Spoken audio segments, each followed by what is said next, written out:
I know our fans are, and I'm getting a little tired of watching a team that's capable of more come out and show up at the start of games like we are. So I got to look at how I'm preparing them, I guess, or go get some tougher guys. I'm not sure.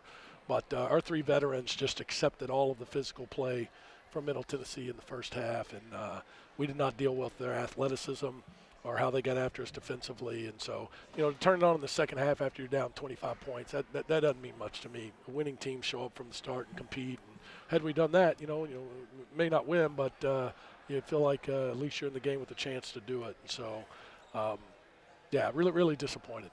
You guys had 12 turnovers in that first half. Did you feel like that was a result of you guys letting the physicality get to you too much? No question. And again, for the last couple of weeks, because we've played two Division I teams now, Indiana State and a close scrimmage, and now Middle Tennessee, and both of those teams have just gone after us, and we've kind of taken it. We're not very tough right now, and we tried to point that out heading into this game. It was going to be similar to Indiana State, and give Middle credit. They're really well coached, and definitely have a little bit different level of length and athleticism, but it's funny, it didn't seem to bother us in the second half. And in fact, they looked like they got tired and wore down with us playing at the pace that we wanted to. And so really, really disappointed that, for about 17 minutes of the game, didn't play with any toughness or fight.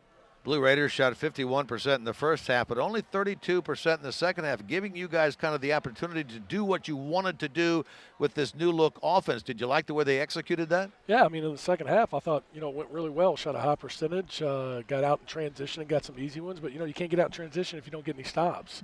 And we turned the ball over too much in the first half to get easy ones, and we didn't get enough stops to get out in transition. I thought when we did it, we had some really good things happen. We got to the rim a lot. Our bigs were physical, ducking in.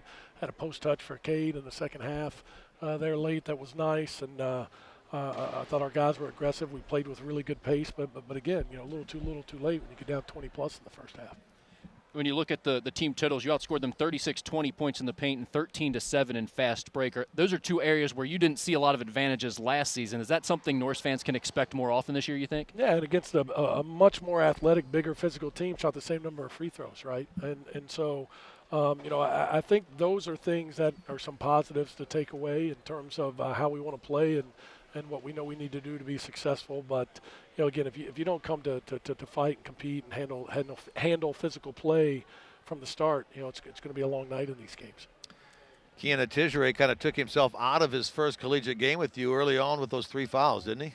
Well, I thought both Kean and Michael looked like guys that hadn't been important parts of Division I games before. I think they're both really going to help us. I think Kean, especially because of his giftedness athletically, is going to be terrific for us down the stretch, but never been counted on from start to finish in a college game. And Michael not at this level, and I thought they both really struggled early on. Coach, was the message to the team mostly after the game tonight mostly about coming out ready to play on Friday? Yeah, and or Thursday, excuse me. And not just ready to play, but ready to handle what's thrown at you, right? I think we were ready to play. We prepared well. There was nothing new or special that Middle was doing that was unusual. They were just really physical with us, and we kind of took it. And, Marquez Warwick, for as great a player as he is, at some point we'll figure out every single team that guards him is going to do that. And he's going to have to cut hard. He's going to have to play through contact. He's going to have to play with force and be more physical. And, again, I thought we did that in the second half, but, it's too late.